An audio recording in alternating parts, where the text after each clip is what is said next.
예, 안녕하세요. 안녕하세요. 예, 반갑습니다. 연우야, 반가워.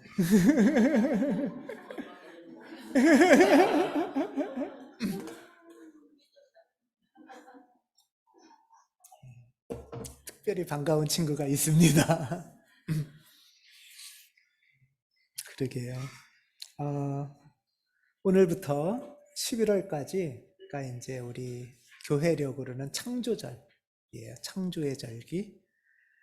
어, 연우를 부모가 만드신 걸로 착각하실지 모르지만 부모를 통하여 하나님이 만드신 거죠. 예, 그 창조를 묵상하는 절기가 창조절입니다. 오늘은 특별히 이제 창조절 첫째 주일로 이렇게 예배를 드립니다. 예. 어, 여러분들이 이렇게 예배에 같이 오셨고 창조절 첫째 주일로 예배를 드리는데 여러분 예배의 두 기둥이라는 게 있으니까 예배를 기둥 두 개가 있어야 예배가 온전해진다 하는 두 기둥이 있는데요. 그게 뭘까요? 예, 말씀과 성찬. 예, 역시 장로님이 다르십니다. 맞습니다. 예배의 두 기둥 하면 말씀, 성서, 말씀과 성찬입니다. 이 두 가지가 예배를 이룬다라고 말을 합니다. 예. 성서는 이제 오늘 이렇게 하늘뜻 읽기 하는 아란님의 성서 읽기가 있었죠. 예. 그 다음에 제가 하는 게 하늘뜻 펴기가 성서 해설, 설교라고 하는 거죠. 만약에 둘 중에서 꼭 하나를 해야 된다면 어느 거를 빼야 될까요? 네, 설교를 빼야 됩니다. 맞습니다. 예. 우리 지난 주일에는 그래서 설교 없는 예배를 드렸죠. 기억나시죠? 네, 성서 읽기는 했어요. 성서 읽기와 침묵, 묵상은 했지만 설교는 없는 예배를 드릴 수 있어요. 근데 이제 개신교는 워낙 설교 중심이다 보니까 이제 그렇게 물어보는 의아해하는 분이 있더라고요. 예배에 설교가 없으면 그게 무슨 설교야? 예, 예배가 이런 분이 계신데 예배에 설교는 없어도 성서가 있고 말씀이 있으면 묵상이 있으면 그게 예배 설교입니다. 성서입니다. 예. 어, 그런 면에서 사실은 저보다 성서 읽기가 더 중요한 역할을 하는 거예요. 예, 우리 보통 요즘은 잘 안 하지만 성서 봉독이나 복음서 봉독할 때는 교우들이 다 일어나요, 원래.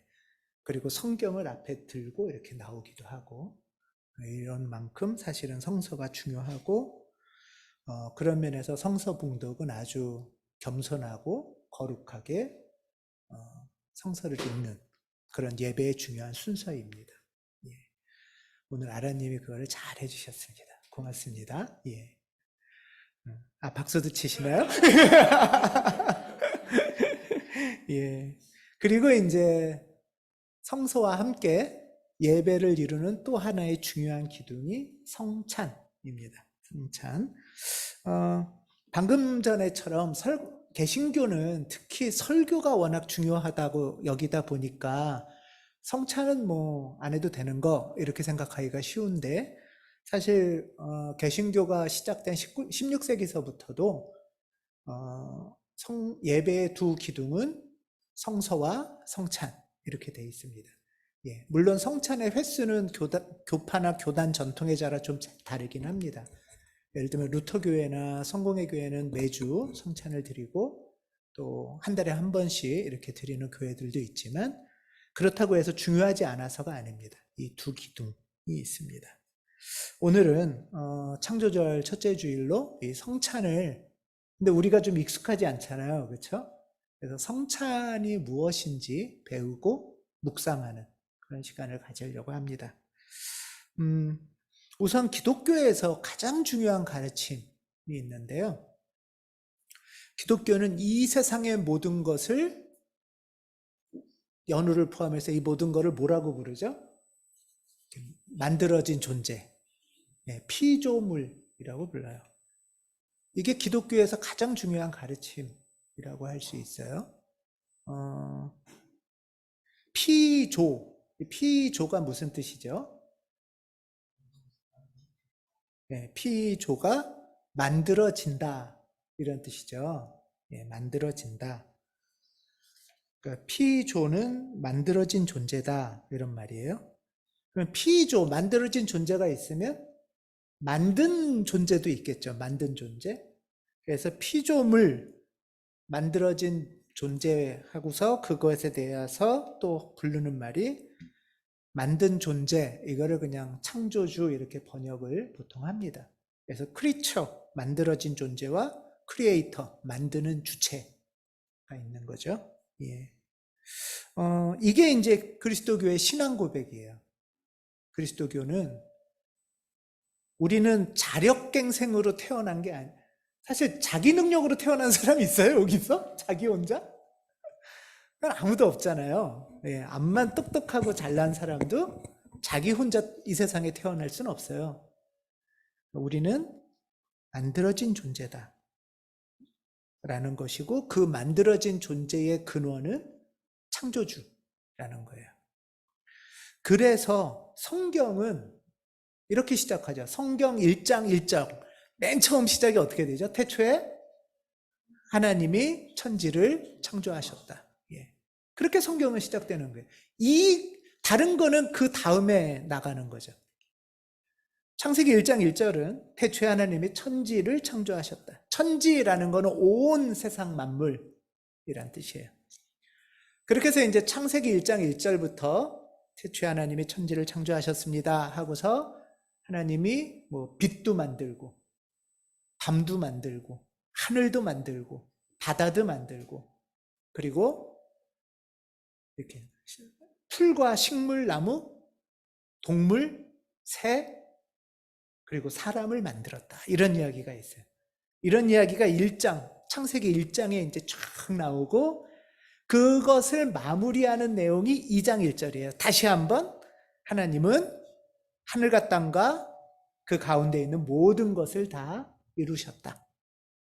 이러면서 이제 창세기가 성경이 시작이 되는 거예요. 창세기 1장을 통해서.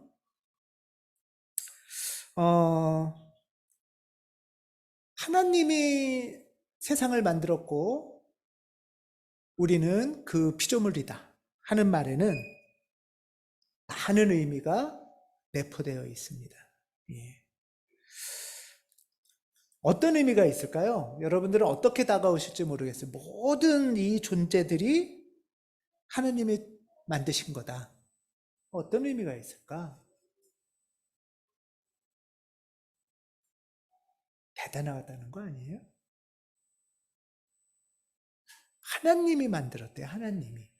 내가 만든 게 아니고 어떤 뭐 몇몇 사람이 만든 게 아니라 하나님이 만들었대요. 이 풀도 하나님이 만들고 똥 싸는 강아지도 하나님이 만들고 우리를 하나님이 만들었대요. 특히 사람은 하나님의 형상으로 창조됐다고 해요.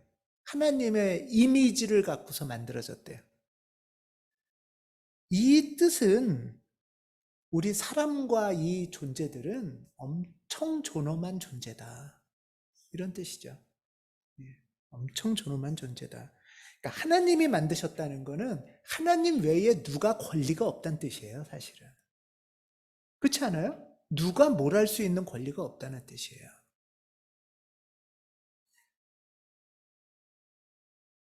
그리고 이 모든 피조물들은 그러면 이제 어떤 관계를 맺냐 하면 그 서로의 존엄한 피조물들이 서로 죽이고 원수 맺는 관계가 아니라 서로 돌보고 사랑하는 관계로 만들어졌다는 뜻이기도 해요. 하나님이 얘 만들어 놓고 서로 싸움 붙이려고 만들었겠어요? 그건 하나님의 뜻이 아닐 거 아니에요. 하나님이 만드셨다는 거니까.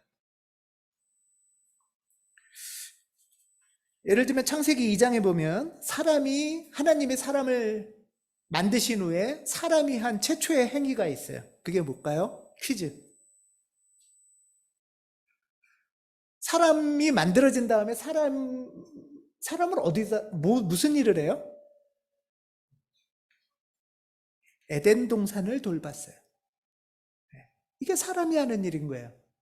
창세기 2장 15절에 보면 사람을 만들어 놓고 골방에 가둬놓거나 감옥에 잡는 게 아니라 이 피조물들을 서로 만나게 한 거예요.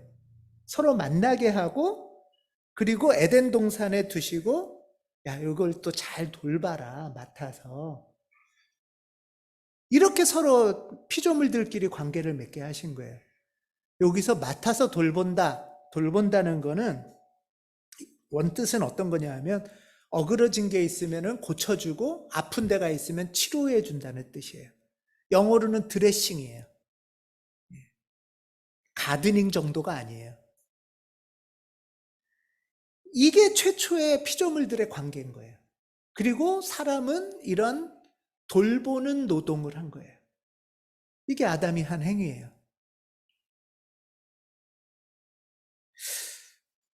사람만이 아니라 모든 피조물이 이런 관계를 맺어가는 모습들, 서로 관심을 갖고 사랑하고 보호하는 모습들, 이것이 성서에서 창조의 모습들이에요. 특별히 창세기 9장에는 이런 말도 있어요.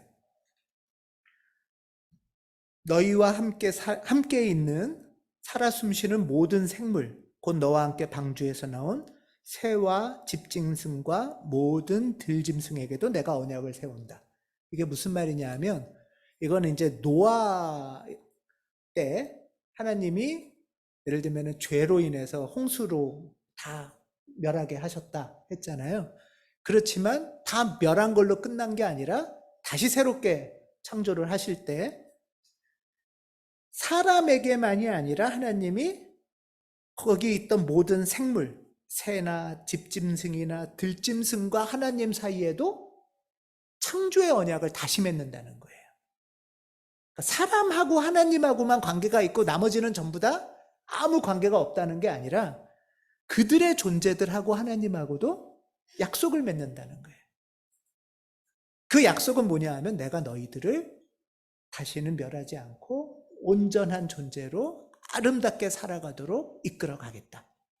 이게 하나님의 약속인 거예요.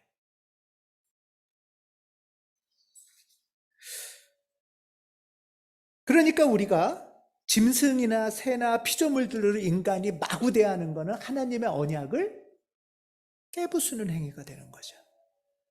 하나님을 무시하는 행위가 되는 거죠.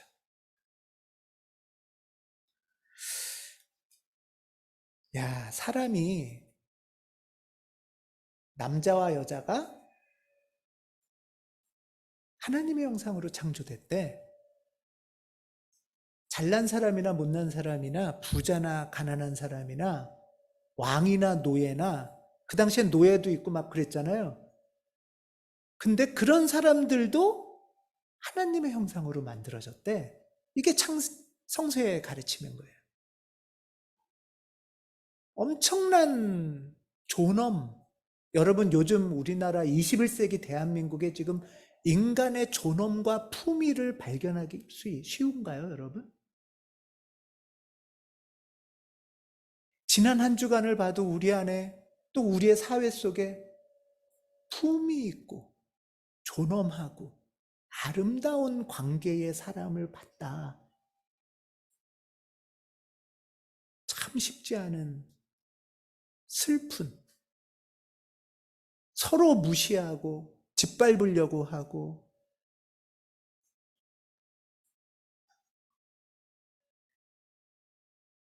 하나님은 우리를 참으로 품이 있고 존엄한 존재로 만드셨어요.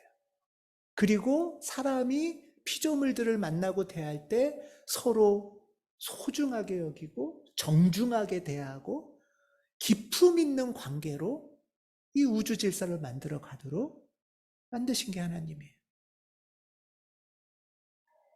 지난 한 주간 내가 얘를 좀 욕 좀 하고 무시를 하고 콧방귀라도 좀 껴야 내가 높아지고 이런 기운에 우리가 자칫하면 사로잡히는 그런 세력이 우리를 지금 휘잡으려고 하고 있는 거죠. 그럴 때 우리는 다시 창조주를 맞이하면서 나의 정말 포기할 수 없고 어그러질 수 없고 휘어질 수 없는 나의 존엄, 그리고 이 존엄한 존재들이 만나는 이 엄중하고도 존귀한 관계, 이것이 우리의 관계라는 거예요. 이게 가정의 관계고 부부의 관계고 피조물들을 만나는 관계라는 거죠. 오늘 성시교독에서는 이런 이야기를 노래하고 있어요. 이 시편에 보면, 오늘 성시교독에 보면 하늘은 하나님의 영광을 속삭이고 창공은 그의 솜씨를 일러줍니다. 낮은 낮에게 그 말을 전하고 밤은 밤에게 그 말을 알려줍니다. 여러분, 하늘을 좀 한번 지난주 중에 보신 적이 있나요? 하늘을 볼 때 어떤 작은 속삭임을 좀 들으셨나요? 예. 그걸 들어보라는 거예요. 이 시인이 그게 들리더라. 창공, 낮은 낮에게 그 말을 전하고 또 밤의 그 고요함 속에 밤은 그 말을 전합니다. 그 이야기, 그 말소리 비록 들리지 않아도, 그래, 그런 게 어딨어? 안 들릴 것 같지만 온 누리에 울려 퍼지고 그 이야기, 그 말소리 땅끝까지 구석구석 이 창조의 진리가, 창조의 신비가 전해진다는 거예요.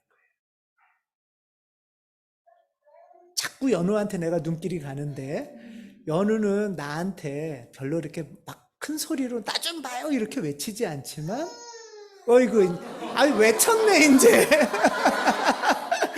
이제 외쳤네. 예. 그렇게 가만히 잘 때마저도 귀에 안 들리는 그 아름다운 존재의 소리가 들리는 거예요. 그렇지 않아요? 여러분, 막 소리치고 외치고 막 속 확성기로 막 고래고래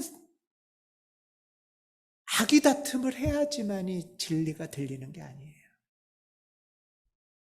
오히려 존엄한 존재로 머무르고 그 머무른 관계들이 서로 만나가고 그 안에서 침묵의 소리가 들리는 거예요. 존재의 소리가 들리는 거예요.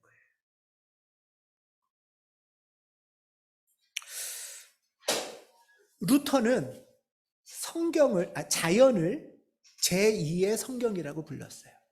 제2의 성서. 성서는, 이 성경은 문자를 통해서 하나님의 뜻과 하나님의 아름다움과 진리를 알려주죠. 근데 이 자연을 제2의 성경이라고 했던 거는 뭐예요? 이 하늘을 보면, 구름을 보면, 아름다운 사람들을 보면 하나님이 보이는 거예요. 하나님의 뜻이 들리는 거예요. 하나님의 진리가 열리는 거예요. 그래서 자연을 제2의 성경이라고 부른 거예요. 오늘 에베소서 말씀은 아주 신비로우면서도 중요한 말씀인데요. 하나님은 모든 것 위에 계시고 모든 것을 통하여 계시고 모든 것 안에 계시는 분이십니다. 하나님은 모든 것 위에 계시다. 이거는 우리 기본적으로 아는 거죠. 초월하여서 하나님의 저 높은 곳에 계셔서 하늘에 계셔서 하나님이잖아요. 하늘님이니까. 그렇죠?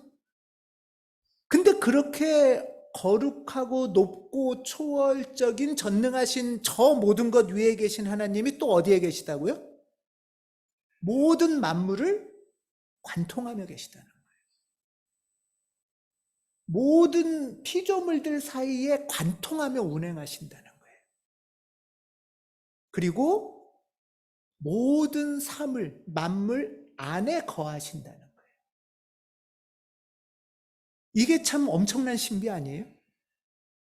그냥 저 천국 위에서 CCTV를 보면서 너 잘했다 못했다 하거나 아니면 관심도 없는 그런 하나님이 아니라 모든 것을 만드신 거룩한 창조주 하나님께서 우리 피조물들 사이를 관통하며 운행하시고 또 우리 안에 깊이 내주하신다는 거예요. 이것이 하나님의 존재 방식이에요.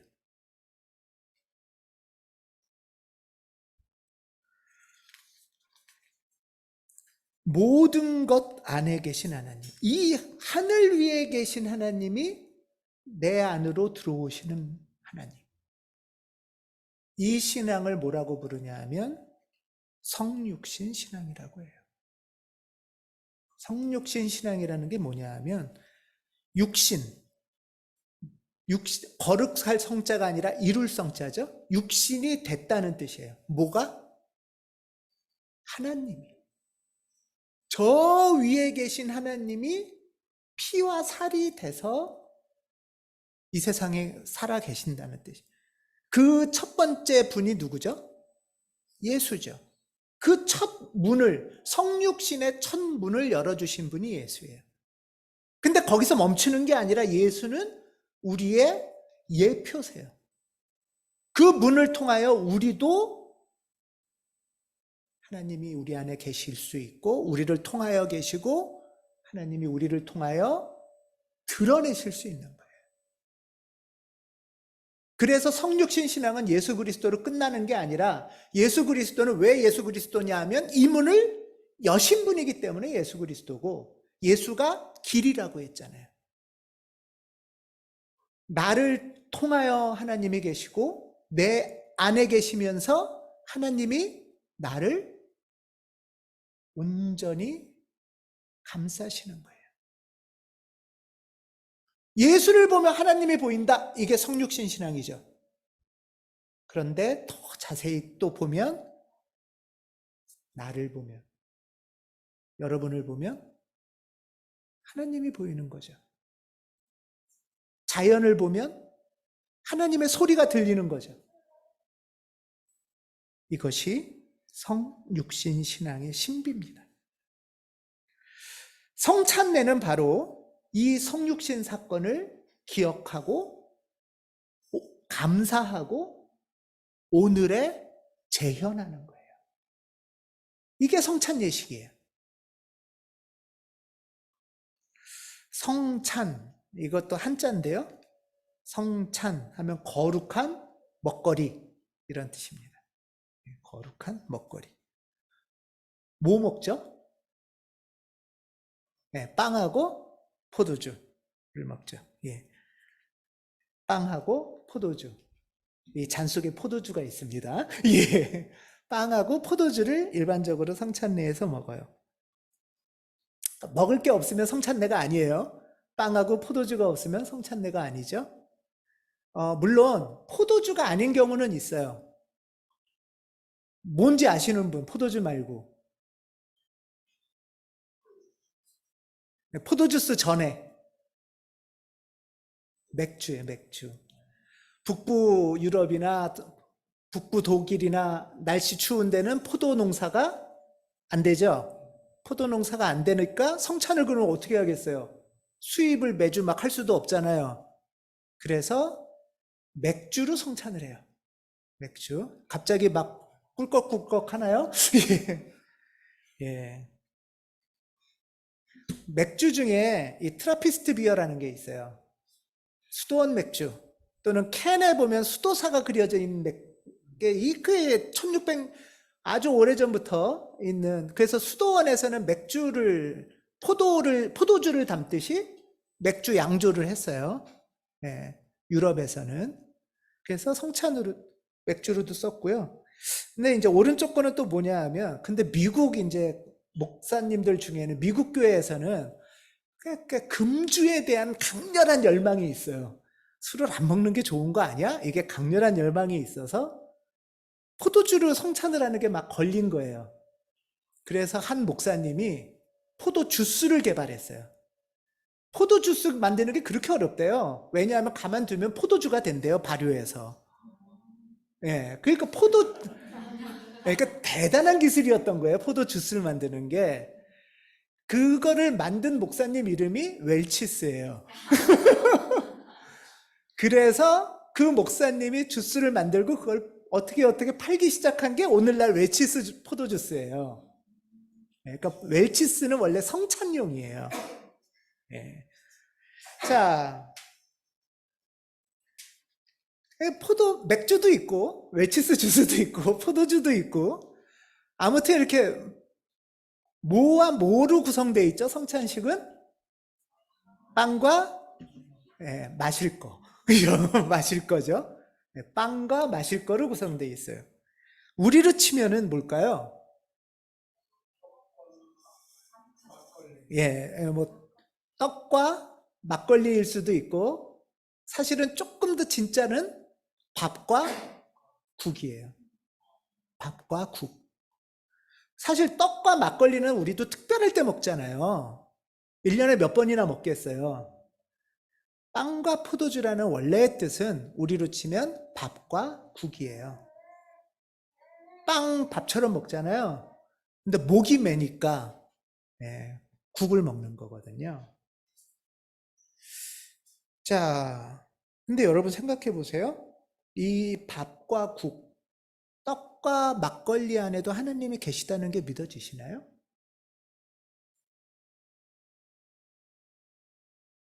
좀 머뭇거려지잖아요. 예를 들면 송로버섯 뭐 이런 것쯤엔 하나님이 계실 수 있겠죠.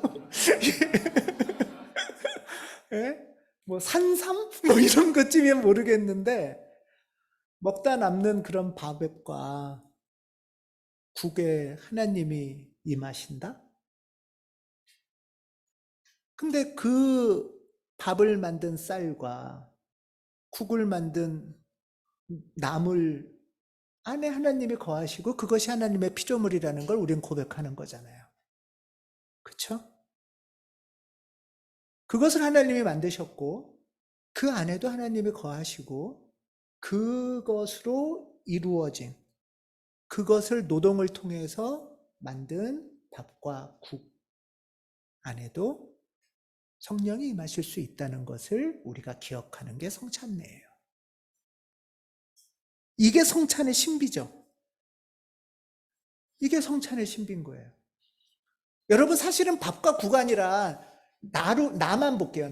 여러분 나 말고 오세훈 목사 말고 여러분 자신. 여러분 자신은 하나님이 계실 것 같은가요? 그리고 그 하나님이 나를 사로잡아서 성육신이 가능할 것 같은가요? 사실 나를 보면 밥과 국보다도 못해요. 그렇잖아요, 솔직히. 찌질하고 욕심 있고 화내고 뭐 금방 좋았다 금방 낙심했다 이런데 어떻게 감히 하나님을 모신다고 할 수 있을까 하는데 하나님은 오겠다는 거예요. 그 속에 머무시겠다는 거예요. 그것을 상징적으로 드러내는 게 성찬례예요. 빵과 포도주 속에도 하나님이 계시다는 거예요.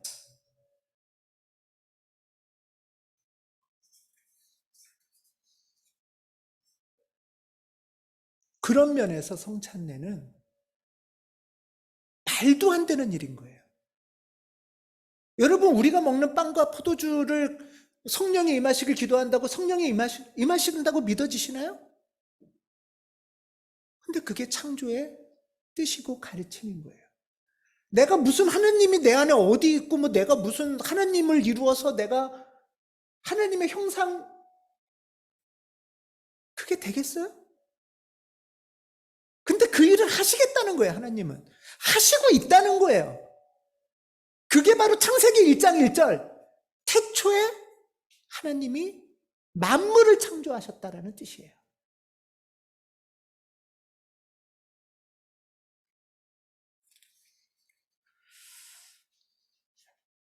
성찬은 그런 면에서 말도 안 되는 일상 속에 계신 하나님을 우리가 주목하고 기억하고 감사하고 그 사건을 재현하는 예식이에요.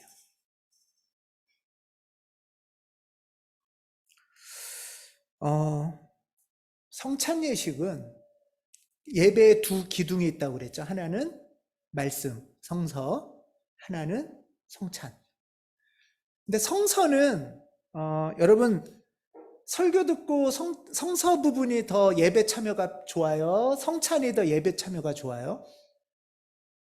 쉬운 게. 성찬이 더 편하고 좋은가요? 사실 설교는, 이 성서는 가만히 앉아서 있다가 좀 피곤하면 졸아도 되잖아요. 근데 성찬은 뭐 일어났다 앉았다 뭐 나왔다 들어갔다 뭐 막 그런 면에서 가톨릭 교회 군인들이 안 간다며요. 잘만 하면 일어나라고 그래서. 예. 예. 성서는 잘못하면, 자칫하면 머리작용으로 끝날 수가 있어요. 다 그냥 가만히 앉아서 머리만 움직이는 거예요. 물론 이성은 하나님이 주신 소중한 선물이지만 이성과 지성이 나의 전체는 아니잖아요. 나의 전체를 확인해주고 기억하고 참여하는 예배는 성찬이에요. 자, 성찬 예식은 성서와는 너무 달라요. 자, 일단 뭐가 다르냐 하면 성찬 예식에 참여한다는 것의 첫 번째는 뭘까요? 여러분들이 일주일 내내 수고한 빵과 포도주를 교회로 갖고 온다는 뜻이에요. 안 그러면 누가 준비해요? 빵과 포도주를. 먹을 게 있어야 될 거 아니에요.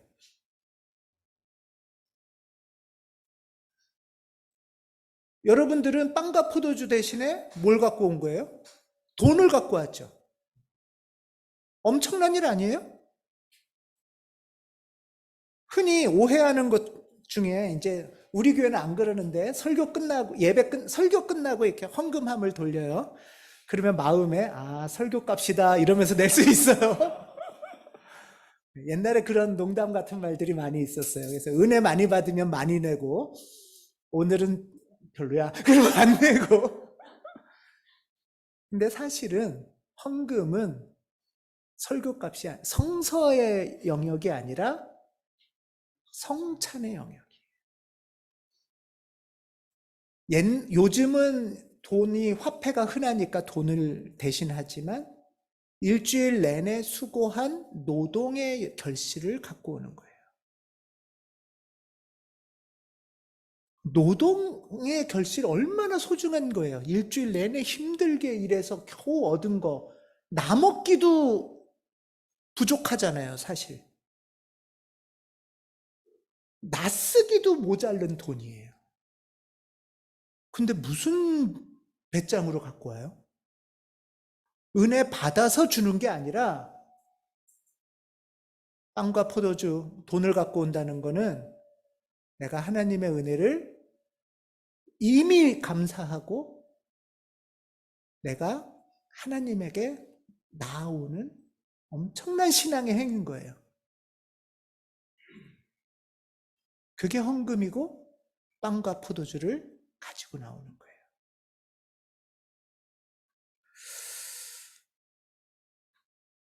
그렇게 해서 이제 우리 교회에서 보통 봉헌 기도를 드리죠. 그렇게 해서 주님 일부러 일로 갖고 나온 다음에 주님 우리 잘했죠?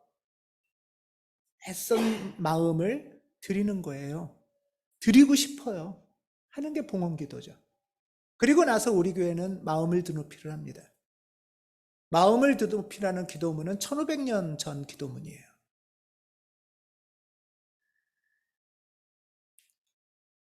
물질만이 아니라 그 속에 담겨 있는 제 수고와 땀과 눈물과 마음을 드립니다.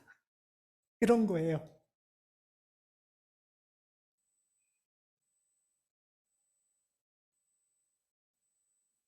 얼마나 귀중한 거예요.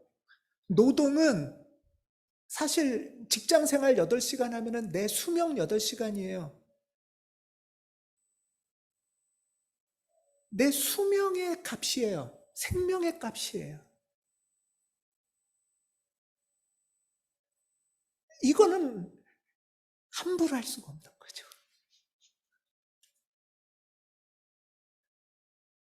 이렇게 갖고 온 것, 빵과 포도주를 모시면 그 다음에 성령의 임재를 기도해요.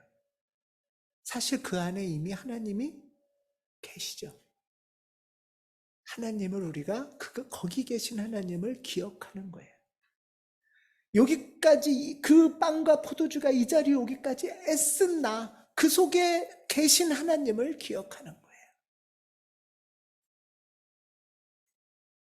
그리고 이 빵과 포도주로 상징되는 우리에게 주셨던 그리스도 예수를 기억하는 시간입니다. 그리고 나면 이제 빵을 쪼개고 포도주를 따라요. 병에서. 빵을 왜 쪼갤까요? 나눠 먹으려고.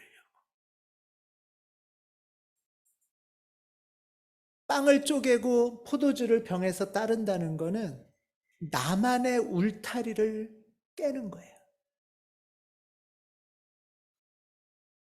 나만의 저금통을 깨는 거예요. 왜? 나눠 먹으려고. 그것을 하신 분이 예수셨죠.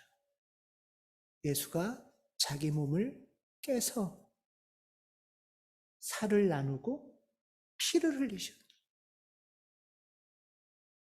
사실 예수님만이 아니라 여러분, 그렇게 생명처럼 소중한 노동의 열매를 그 울타리를 깨서 나눈다는 거는 진짜 내 피와 살을 깨는 것 같이 아프고 힘들지 않아요?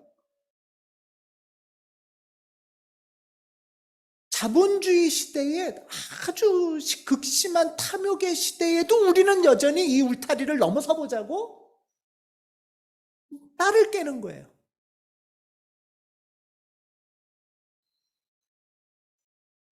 엄청난 사건인 거죠. 그리고 우리가 이제 한 명씩 앞으로 나와서 성찬에 참여를 합니다. 각자 가지고 와서 이 자리에 모아놓는 거예요. 먹을 거를. 그리고는 두 번째로 앞으로 나와서는 이제 교우들이 갖고 온 거 선물 받으러 오는 거예요. 네. 때에 따라서는 예배당까지 못 갖고 올 수도 있어요. 빈손으로 올 수도 있어요. 그래도 이 자리에 나온다는 거는, 앞으로 자리에서 일어나서 이제 성찬에 참여한다는 거는 교우들이 준 선물, 하나님이 주시는 선물을 그냥 거저 받으러 나오는 길이에요. 아주 짧은 상징적인 행동이지만 하나님한테 선물을 거저 아무 상관도 없는 지연이가 애쓴 거를 내가 거저 받은 거예요. 그러려고 그 자리에서 일어나서 감사한 마음으로 나오는 거죠. 요즘은 좀 조심하느라 그렇게 안 하지만 원래는 내 빵을 받아라 해요. 그러면 여러분은 집는 게 아니라 원래는 받는 거예요. 그냥 받는 거예요. 내가 선물을 그저 받듯이.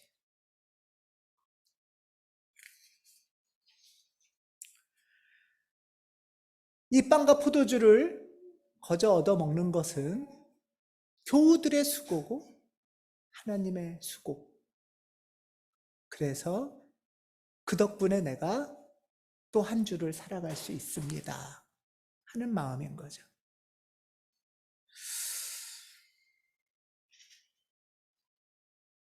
그 빵과 포도주를 내가 먹을 때 우린 조금 먹잖아요. 그래서 소화도 빨리 되죠. 빵과 포도주는 그래서 내 몸과 우리 흔히 상징적으로 일치를 이룬다. 한 몸 된다. 빵과 포도주는 정말 찾기 힘들죠? 금방? 몇 초 안에? 그게 한 일치를 이루는 거예요. 그게 한 몸 되는 거예요. 하나님과 그렇게 한 몸 되고 교우들이 든 선물과 한 몸 되고 그를 통해서 우리들이 서로 하나가 되는 거예요. 우리 교회는 한 달에 한 번 정도 성찬례를 드립니다. 그 외에도 간략한 성찬례를 드리는데 아까처럼 봉헌기도 하고, 다른 교회랑 조금 다른 거는 마음을 드높이라는 오래된 기도문을 하죠. 성찬례가 생략됐을지라도 여러분들도 같이 손을 올리고 몸도 움직이고, 성찬례는 바로 내 몸으로 드리는 기도이기 때문이에요. 그래서 간략하지만 몸으로 예배를 참여하시기 바랍니다. 그리고 나면 이제 봉헌 일반적으로는 마음을 드높이 한 다음에 알림과 사귐을 해요. 알림과 사귐은 성찬례의 일부예요. 교회의 소식도 알고 교우 소식들도 알고, 우리 교회는 선교 소식도 전하죠. 이 지역과 이웃들의 소식도 서로 아는 거예요. 이게 성찬의 뜻이고, 마지막으로 평화의 인사를 나누는, 평화의 인사까지가 성찬례예요. 평화의 인사는 하나님의 마음으로 이 안에 있는 하나님에게 복 비는 샬롬의 축복의 인사예요. 지난 한 주간 너무 수고하고 애썼습니다. 또 함께 존재해줘서 감사합니다. 하나님의 뜻을 전하고 선포하는 거죠. 하나님은 우리에게 문자로 된 성서만이 아니라 자연을 제2의 성소로 줬댔어요. 그 자연의 상징이 빵과 포도주예요. 그리고 옆에 있는 분들이 하나님이 보여주시는 성경이에요. 서로 소식을 나누고 평화 인사를 나누면서 우리는 최초의 인간이 에덴 동산을 관심을 갖고 돌보듯이 그런 돌봄의 시간을 갖는 거예요.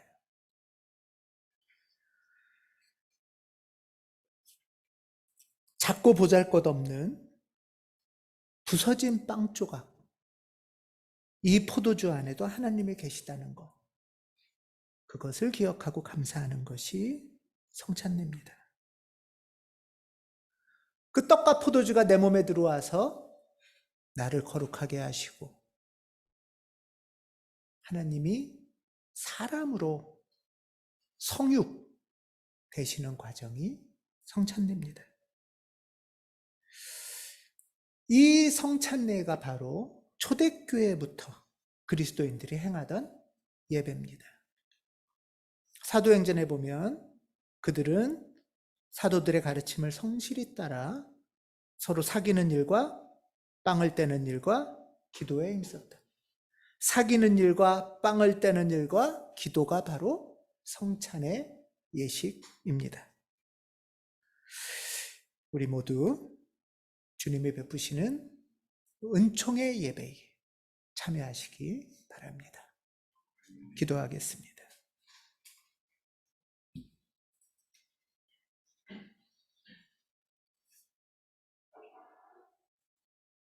모든 것 위에 계시고 모든 것을 통하여 계시고 모든 것 안에 계신 하나님, 지금 제 안에 계셔서 제 마음을 깊이 알아주시고 제 마음을 쓰다듬어 주시고 위로하시는 하나님,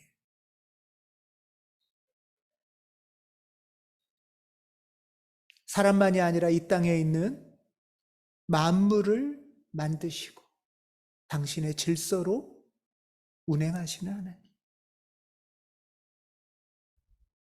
이 땅만이 아니라 죽은 자의 영혼까지 안으시고 품으시며 산자와 죽은 자의 온 우주의 하나님, 당신을 찬양하나이다. 우리 주 예수 그리스도의 이름으로 기도합니다. 아멘.